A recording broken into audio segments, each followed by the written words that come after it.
The morning sun cast long shadows across the dusty main street of Kishanganj village when Rayesh Sharma opened his small general store. His hands trembled slightly as he turned the rusty key in the lock, not from age but from the weight of sleepless nights that had been haunting him for weeks. The shop bell chimed softly, a sound that once brought him comfort but now seemed to mock his struggles. At 45, Rayesh had weathered many storms since his wife Sunita passed away 3 years ago. The cancer treatment had drained not just their savings, but had left him buried under a mountain of debt that seemed to grow taller with each passing month. The moneylender's visits had become more frequent, his tone sharper, his patience thinner.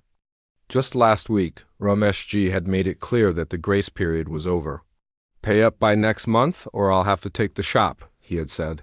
His words hitting Rayesh like physical blows. Behind the counter, Rayesh arranged the packets of tea and sugar with mechanical precision, his mind elsewhere. Upstairs, he could hear his daughter Priya humming softly as she prepared for another day at college. The sound used to fill him with pride, knowing that his daughter was one of the few girls in their village pursuing higher education. Now, that same melody felt like a knife twisting in his chest.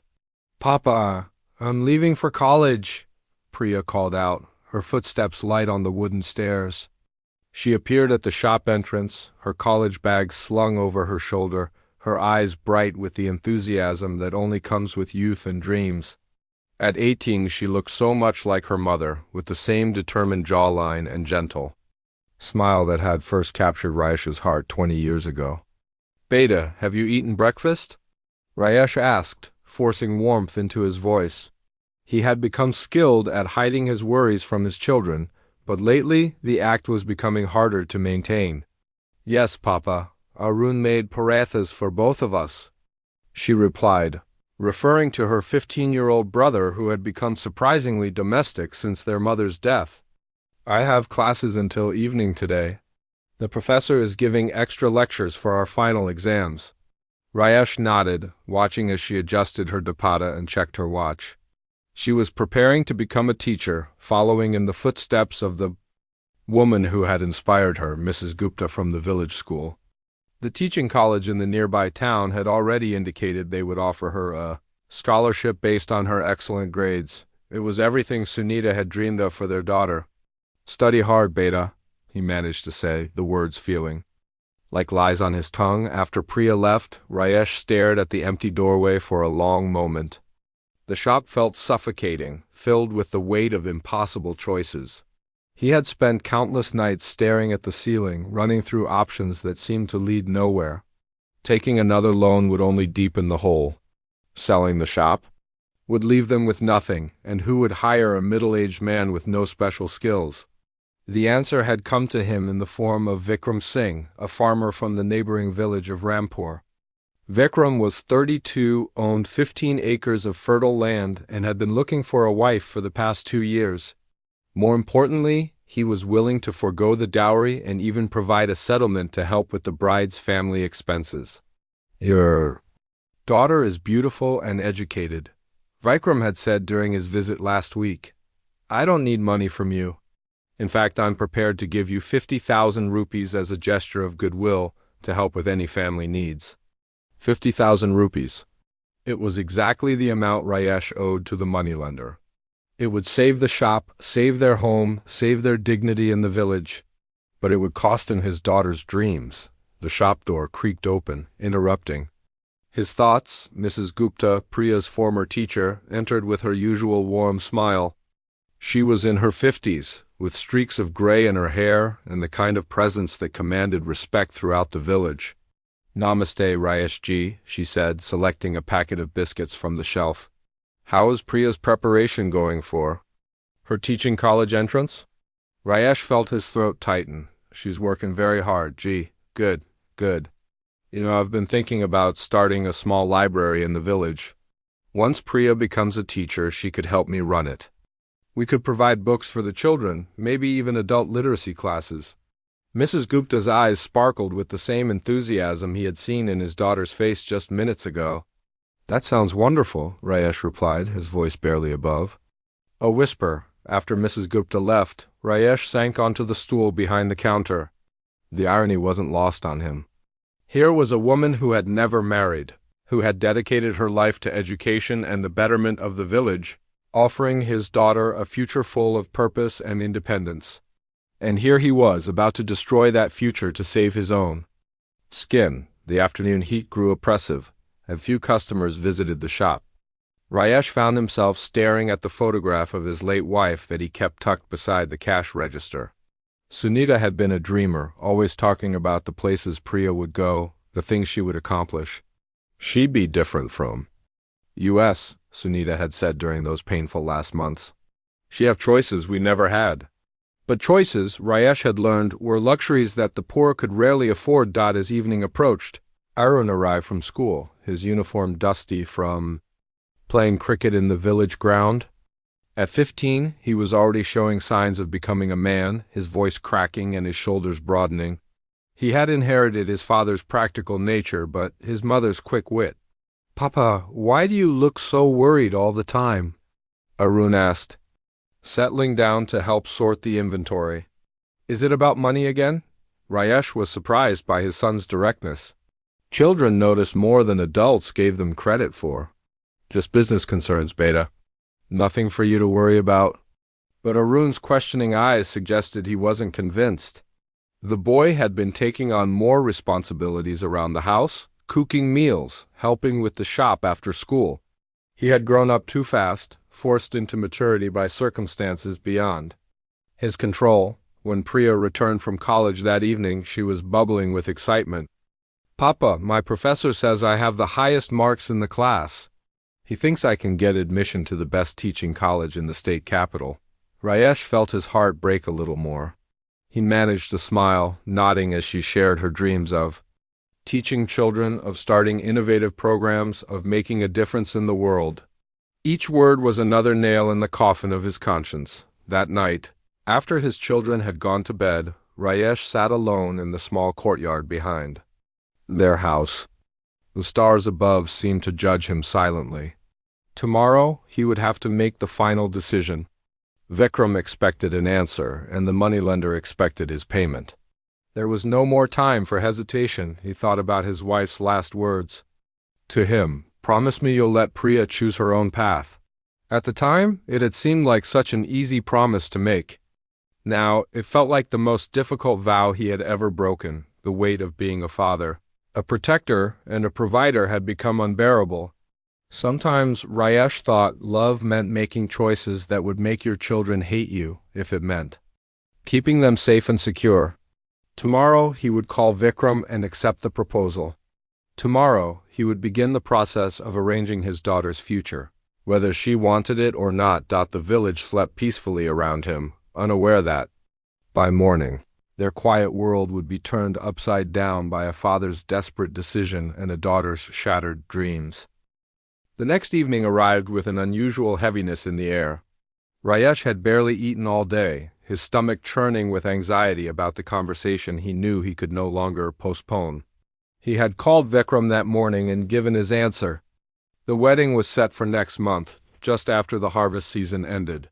Now came the hardest part, telling Priya. Priya bounced into the house around 6, her college bag heavy with books and her face glowing with the satisfaction of a productive day.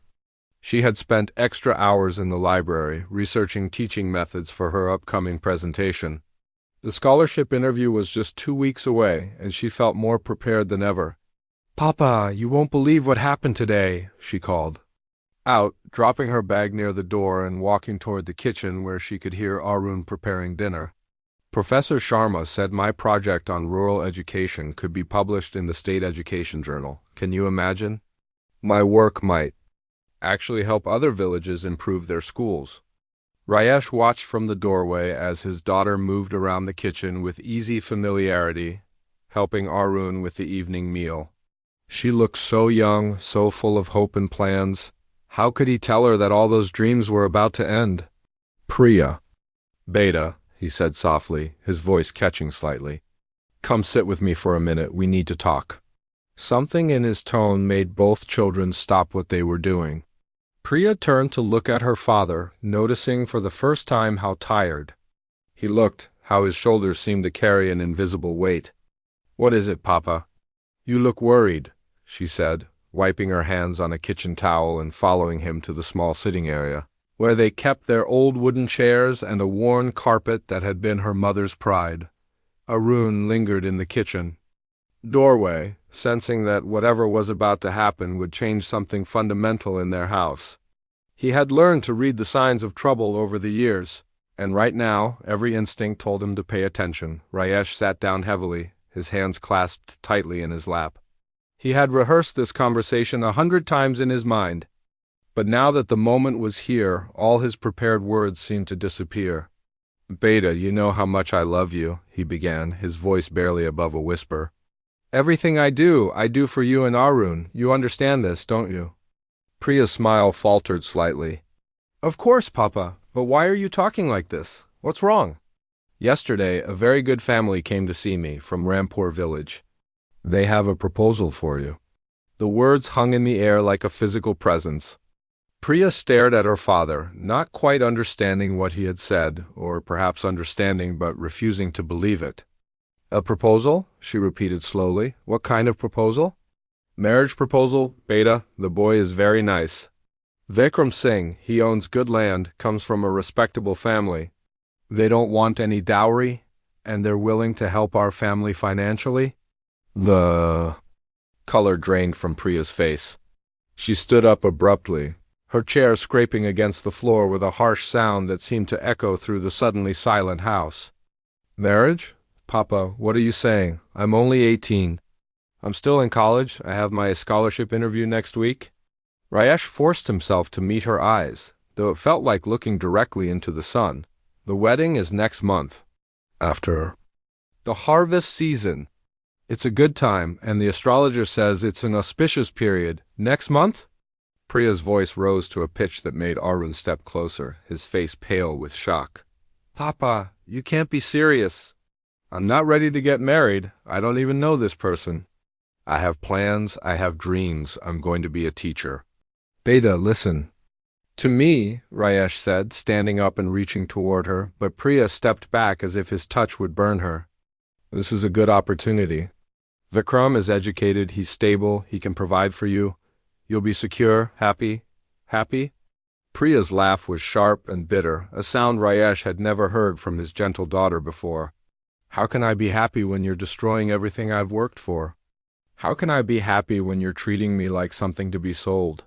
"Don't say such things," Rayesh pleaded, his own voice cracking. "I would never sell you. This is about your future, your security." "My security?"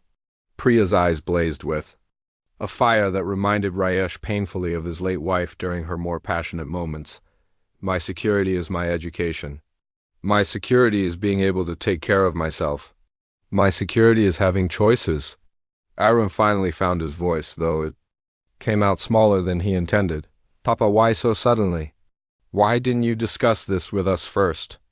Rayesh turned to his son, seeing the confusion and disappointment in the boy's eyes. "Arun, you're too young to understand these matters. Sometimes parents have to make difficult decisions." "But Priya Didi is not too young to get married?"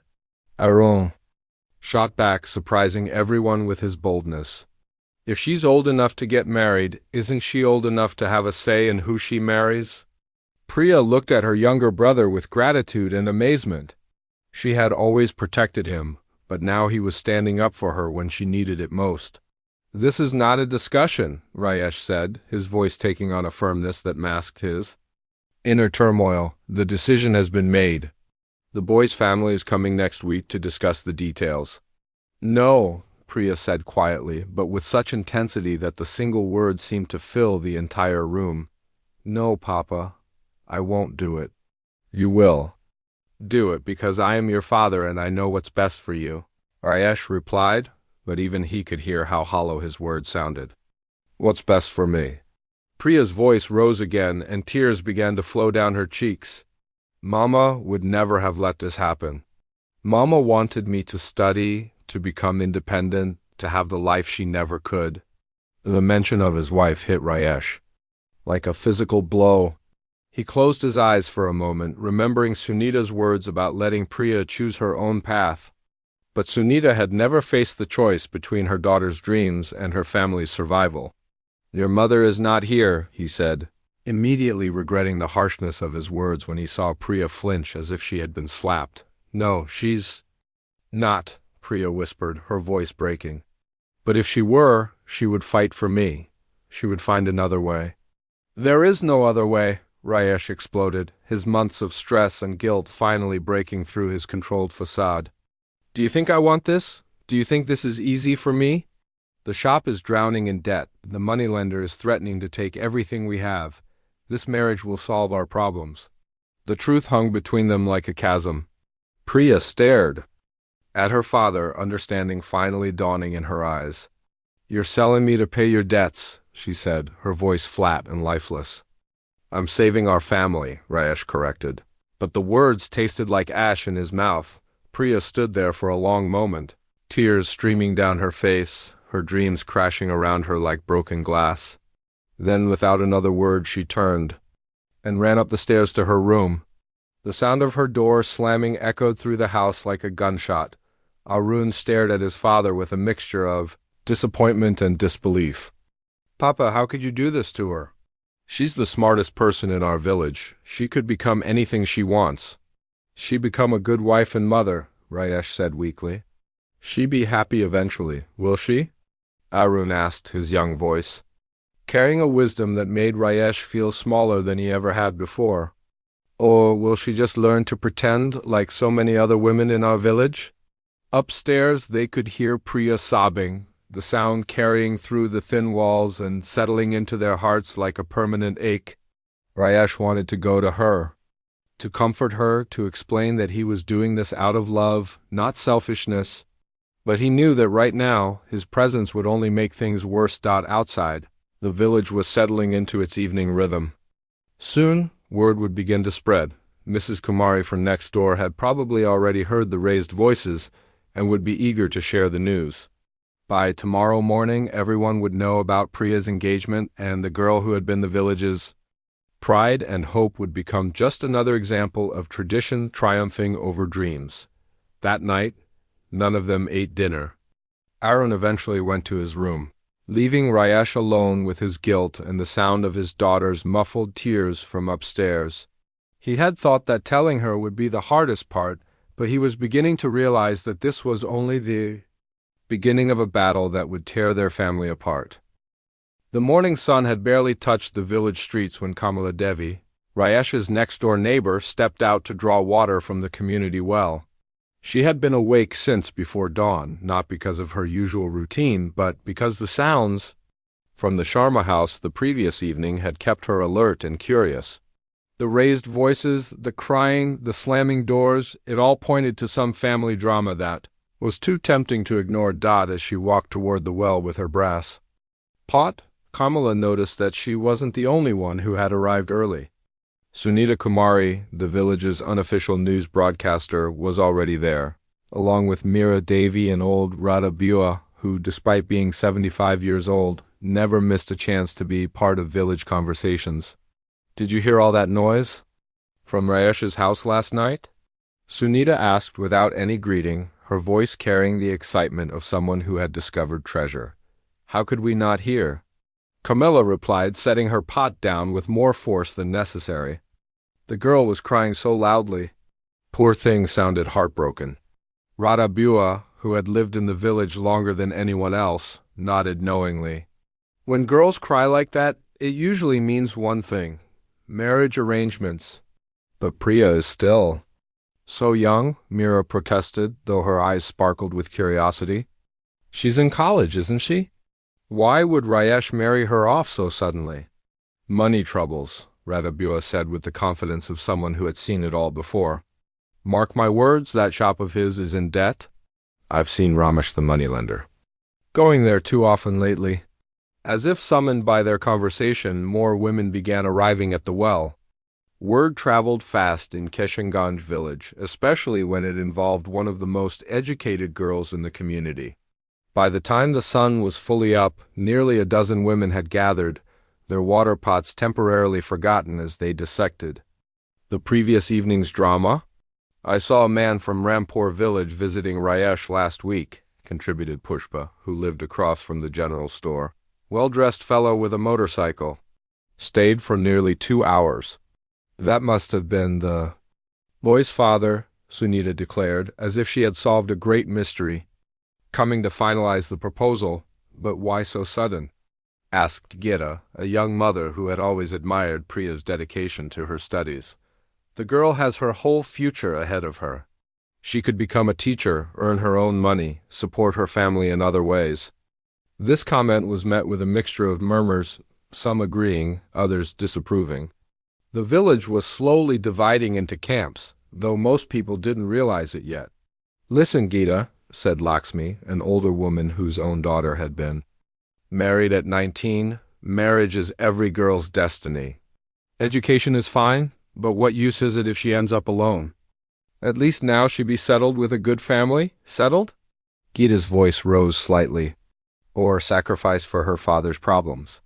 The conversation might have turned heated, but it was interrupted by the arrival of Mrs. Gupta, Priya's former teacher and the most respected educated woman in the village. The chatter died down immediately, replaced by an uncomfortable silence. Everyone knew about Mrs. Gupta's plans for Priya, her hopes for the girl's teaching career. "Good morning, ladies," Mrs. Gupta said politely, but her usually warm smile was notably absent. She filled her water pot quickly, clearly not in the mood for village gossip. "Gupta ji," Sunita called out, unable to contain her curiosity. "Have you heard about Priya's engagement?" Mrs. Gupta paused, her jaw tightening almost imperceptibly. "I heard something," she replied carefully. "Though I find it hard to believe that Rayesh would make such a decision without consulting Priya." "First, why shouldn't he?" Lakshmi interjected. "Parents know what's best for their children. This modern idea that girls should choose their own husbands is destroying our culture. And what about the idea that girls should have the same opportunities as boys?" Mrs. Gupta asked quietly, but her words carried the weight of decades of teaching and fighting for children's futures. "Priya is one of the brightest students I've ever taught. She could inspire hundreds of other children, show them that education can change their lives." "Education won't keep her warm at night or give her children," Radha Bua said bluntly, earning nods from several older women. "Neither will ignorance and forced marriage," Mrs. Gupta replied, her patience clearly wearing thin. Meanwhile, across the village, the men were having their own discussions. At Tiwari's tea stall, the usual morning crowd had gathered, but instead of talking about crops or politics, the conversation centered around Rayesh's decision. "Smart move by Rayesh," said Mohan, a farmer who had 3 daughters of his own. "Getting the girl married before she gets too many ideas about independence. I've seen what happens when girls get too much education. They start thinking they know better than their elders." "But Priya is a good girl," countered Suresh, the village barber who had known the family for years. "Never caused any trouble, always respectful. Why rush her into marriage?" "Because Rayesh knows that if he waits too long, she might refuse altogether," said Jagadish, stroking his mustache thoughtfully. "These college girls get strange notions. Better to arrange things while she's still young and obedient." "Obedient?" Suresh laughed, but there was no humor in it. "Did you hear the shouting from their house last night? That didn't sound like obedience to me." At another table, younger men were discussing the situation with a different perspective. Ravi, who had recently returned from working in the city, shook his head in disapproval. "In the city, no one forces their daughters into marriage," he said. "Girls there study, work, choose their own partners. They're happier, more confident." "And look how that's working out," scoffed Bola, an older man who viewed any change with suspicion. "City families are broken, children don't respect their parents, women are abandoning their duties." "What duties?" Ravi challenged. "To sacrifice their dreams for their father's debts?" The comment hit too close to home, and several men shifted uncomfortably. Everyone in the village knew about Rayesh's financial troubles, but it was considered impolite to discuss them openly. As the day progressed, the news spread to every corner of Kishanganj. The postman mentioned it at 3 different houses. The vegetable vendor shared it with her customers. Children overheard their parents talking and spread the word among their friends. By afternoon, even Dr. Kavita Sharma, who ran the small medical clinic and was known for her progressive views, had heard the news. She immediately made her way to Mrs. Gupta's house, where she found the teacher sitting in her garden, staring at the book she had been planning to recommend for Priya's teaching preparation. "This cannot be allowed to happen," Dr. Kavita said without preamble, settling down beside her friend. "Priya has too much potential to waste on an arranged marriage to some farmer." "I know," Mrs. Gupta replied sadly, "but what can we do? Rayesh has already made his decision, and the boy's family is probably making arrangements as we speak." "We can't just sit here and do nothing," Dr. Kavita insisted. "There are women's organizations in the district town, legal aid societies, people who fight for girls' rights. And what will that accomplish except making enemies in our own village?"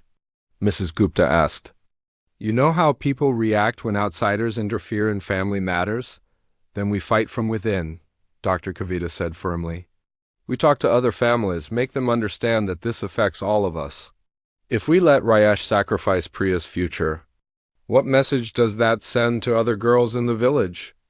Their conversation was interrupted by young Arun, who appeared at the gate looking distressed and uncertain. "Mrs. Gupta-ji," he called out hesitantly, "can I talk to you?"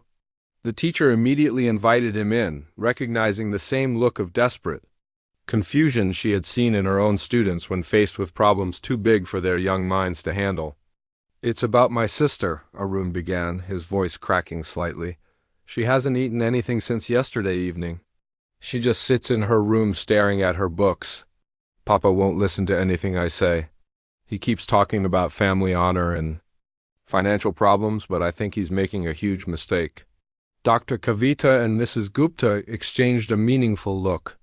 Here was their opportunity, not to interfere as outsiders, but to support a family member who was asking for help. "What do you want us to do, Beta?" Mrs. Gupta asked gently. "I don't know," Arun admitted, tears threatening to spill over. "I just know that my sister deserves better than this. She's worked so hard for her dreams. Someone should fight for her, even if Papa won't." As evening approached, the village had essentially divided into three camps: those who supported Rayesh's decision as a practical necessity, those who opposed it as an injustice to Priya, and those who remained undecided but were watching carefully to see which way the wind would blow. What none of them realized was that the real battle was just beginning, and it would test not just one family's bonds but the entire community's values and beliefs about tradition, progress, and the true meaning of protecting the ones you love. 3 days had passed since the devastating conversation, and Priya had barely spoken to her father. She moved through the house like a ghost, attending college mechanically, but returning home each evening with red-rimmed eyes and a silence that broke Arun's heart. Rayesh tried several times to explain his position, to make her understand the impossible situation he faced. But Priya would simply walk away whenever he approached. On Thursday morning, instead of going directly to college, Priya found herself standing outside Mrs. Gupta's small house. Her former teacher was watering the jasmine plants in her front yard, the same plants that Priya had helped care for during her school days when she would stay after classes to help grade papers. "Priya, Beta," Mrs. Gupta said, immediately setting down her watering can when she saw the girl's troubled expression. "Come inside. You look like you haven't slept in days." In the familiar comfort of Mrs. Gupta's sitting room, surrounded by books and the faint smell of sandalwood incense, Priya finally broke down completely. The tears came in waves, carrying with them all the fear, anger, and helplessness she had been holding inside. "I don't know what to do," she sobbed, accepting the glass of water and handkerchief that Mrs. Gupta offered. "Everyone keeps telling me to accept it, to be a good daughter, to think about the family's honor, but I can't stop thinking about everything I'm giving up." Mrs. Gupta sat beside her, placing a gentle hand on her shoulder. "Tell me exactly what your father said. Don't leave out any details." As Priya recounted the conversation, Mrs. Gupta's expression grew increasingly grim. When the girl finished, the teacher was quiet for a long moment, clearly thinking. Priya, I want you to understand something important, Mrs. Gupta finally said. What your father is doing might be understandable, but that doesn't make it right. You have rights, legal rights, that don't disappear just because your family has financial problems. What kind of rights? Priya asked, wiping her eyes with the back of her hand. The right to refuse marriage until you're ready. The right to continue your education. The right to have a say in decisions that affect your future. Mrs. Gupta paused, then made a decision that would change everything. I think it's time we got some outside help. That afternoon, Mrs. Gupta took Priya to meet Dr. Kavita at the medical clinic. The doctor had been expecting them and had already made some phone calls to contacts in the district town. I've spoken to a woman named Rashida Khan who works with a legal aid organization, Dr. Kavita explained, pulling out a notebook filled with her handwriting. They deal specifically with cases like yours. Forced marriages, educational rights. For girls, family pressure situations. But if we involve outsiders, won't that make things worse for my family? Priya asked, her voice uncertain. Beta, your family is already in trouble, Dr. Kavita replied gently. The question is whether you're going to let yourself be the solution to problems you didn't create. Meanwhile, word was spreading through the village that Priya had been seen at the medical clinic with Mrs. Gupta and Dr. Kavita. The gossip network worked faster than any modern communication system, and by evening, several different versions of the story were circulating. I heard she's planning to run away, whispered Kamala Devi to her husband over dinner. Someone told me she's filing a police complaint against her own father, added Mohan, shaking his head in disapproval.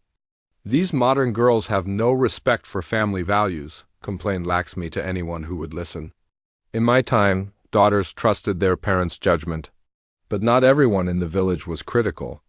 Gita, the young mother who had defended Priya at the well, quietly approached other women she trusted.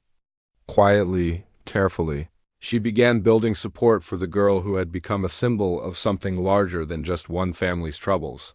Think about your own daughters, she said to Meera one evening while their children played together. Would you want them to have no choice in their own lives? Of course I want them to have choices, Meera replied, but within reason. Some things are bigger than individual wants. Like what? A father's debt? Gita challenged. Should our daughters pay for our mistakes with their dreams? These conversations were happening in kitchens and courtyards across the village, quiet discussions between women who were beginning to question things they had always accepted without thought. The most surprising support came from an unexpected source. Vikram Singh himself appeared at Rayesh's shop on Friday afternoon, but not for the reason anyone expected. Uncle, I need to speak with you privately, Vikram said, his manner serious but respectful. Rayesh, who had been dreading this visit, fearing that Vikram might have changed his mind about the marriage, led him to the small room behind the shop where he kept his accounts. Uncle, I've been hearing things about this marriage arrangement, Vikram began, his voice careful and measured. People are saying the girl is being forced, that she doesn't want to marry me. Rayesh felt his face flush with embarrassment and anger. Village gossips will say anything. Priya is just nervous like any young girl before marriage. She come around, will she? Vikram asked quietly. Uncle, I want you to understand something. I may be a farmer, but I'm not an uneducated man. I completed my bachelor's degree before taking over my father's land. I chose farming because I love it, not because I had no other options. This revelation surprised Rayesh, who had assumed that Vikram was probably barely literate like most farmers in the area. I want a wife who chooses to be with me, Vikram continued. Not someone who's been sold to pay off debts? That's not a marriage. That's a business transaction, and I'm not interested in that kind of arrangement. What are you saying?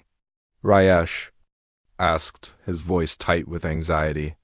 I'm saying that if your daughter truly doesn't want this marriage, then I don't want it either. I've seen what happens to women who are forced into marriages they don't want. They become bitter, resentful, unhappy.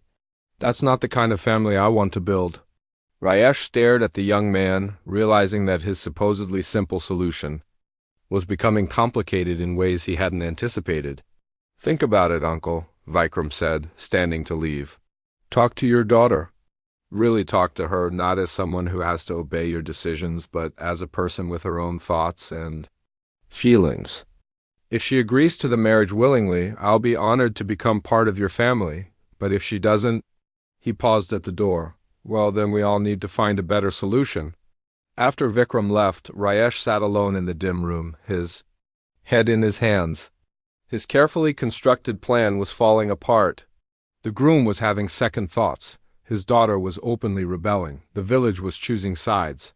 And somehow he had become the villain in a story where he thought he was trying to be the hero that evening. Priya returned home to find Arun waiting for her with news that made her heart race with both fear and hope.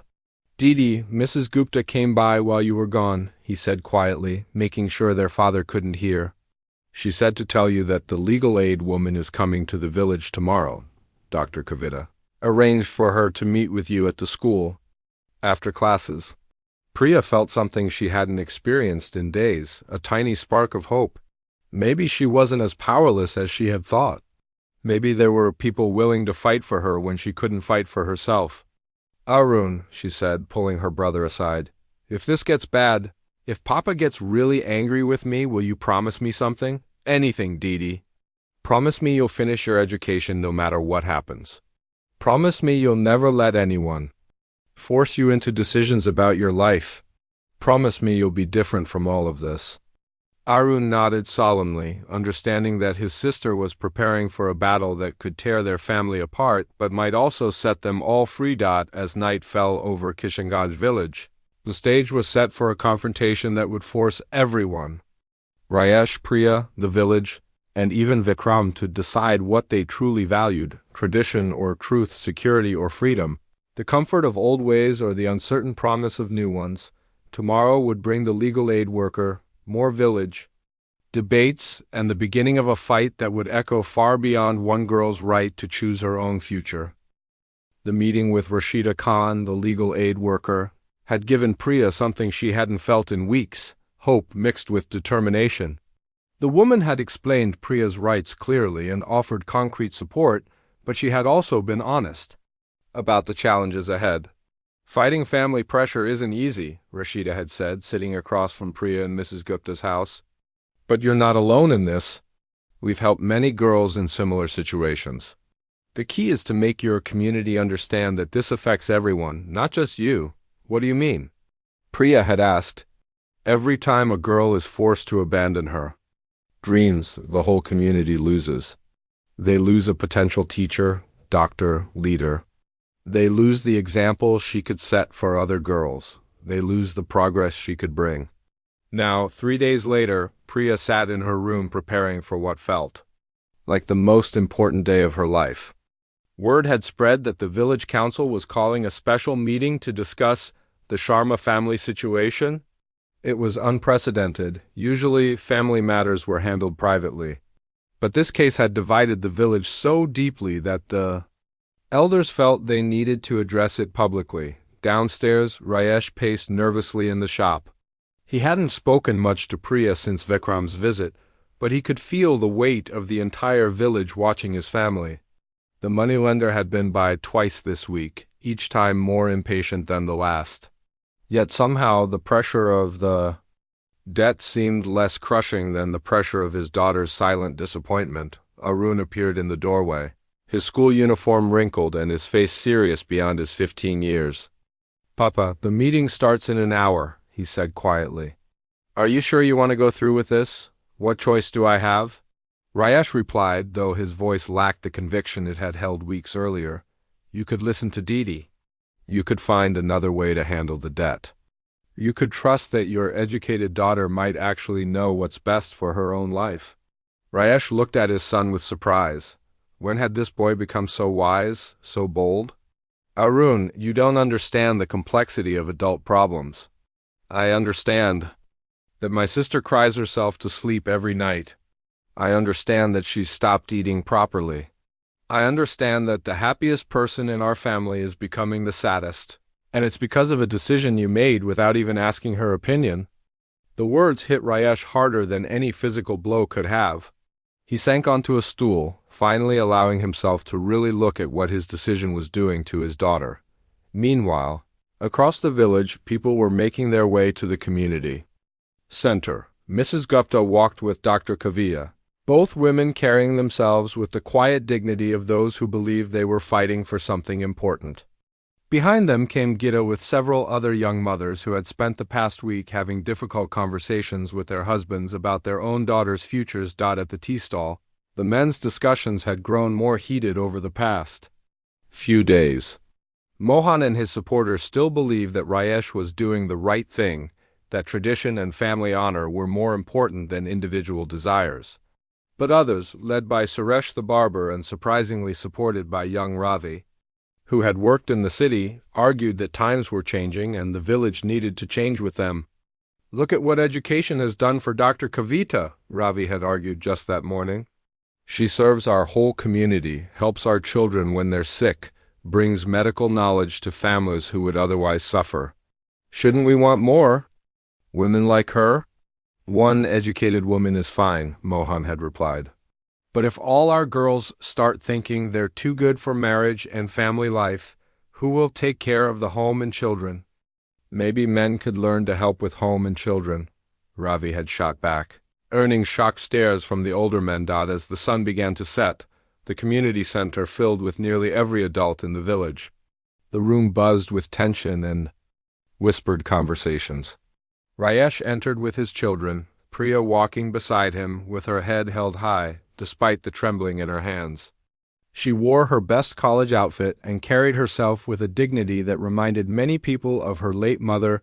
Village elder Pandit Sharma called for order, his weathered face showing the strain of dealing with a situation unlike any he had encountered in his 40 years of leading village meetings. "We are here because our community is divided over a family matter that has become a village matter," he began, his voice carrying the authority of age and tradition. "Rayesh Sharma wishes to arrange his daughter's marriage. Some support this decision, others oppose it. We must find a solution that preserves our values while maintaining peace in our village." "If I may speak first," Rayesh said, standing slowly. The room fell silent, everyone curious to hear what the man at the center of the controversy would say. "I want everyone here to understand that I love my daughter more than my own life," he began, his voice shaking slightly. "Every decision I have made has been to protect her, to secure her future, to ensure she never faces the hardships that her mother and I faced." He paused, looking around the room at faces he had known for decades. "But in these past weeks I have learned something painful. Sometimes the greatest harm we can do to those we love is to make decisions for them without considering what they truly want or need." A murmur went through the crowd. This was not what many had expected to hear.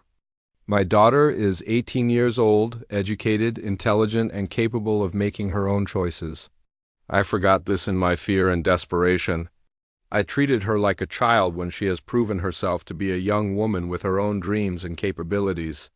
Priya looked at her father with surprise and growing hope.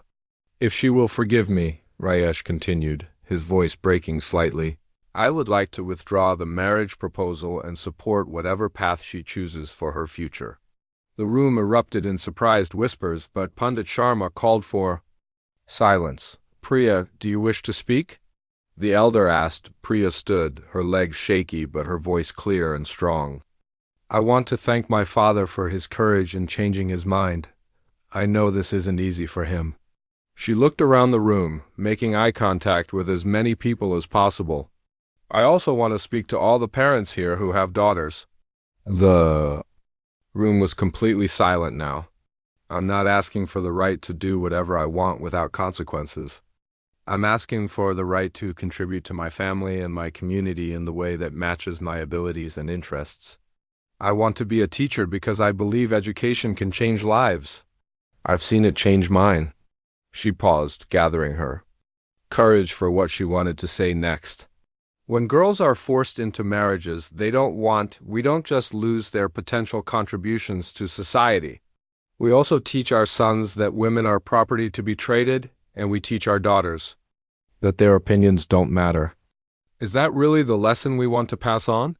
Mrs. Gupta smiled proudly as murmurs of agreement began to spread through parts of the crowd. I'm not against marriage, Priya continued. I'm against forced marriage. Someday, when I'm ready, and when I meet someone who respects my dreams as much as I respect his, I will choose to get married. But that choice should be mine to make. When she sat down, the room was quiet for a long moment. Then Vikram Singh, who had been sitting quietly in the back, stood up. I support everything Priya has said, he announced, surprising many who hadn't expected him to attend. A marriage should be a partnership between equals, not a business transaction. I want a wife who chooses to be with me because she wants to build a life together, not because she has no other option. The meeting continued for another hour, with various villagers expressing their opinions. In the end, while not everyone agreed, a clear majority supported the decision to let Priya continue her education and choose her own future. 6 months later, Priya stood in front of her first classroom of eager students, her teaching college certificate proudly displayed on the wall behind her. The village had rallied around her dream, and several families had even contributed money to help Rayesh pay off his debts without sacrificing his daughter's future. Arun had started a small tutoring service, teaching younger children and earning money to support the family.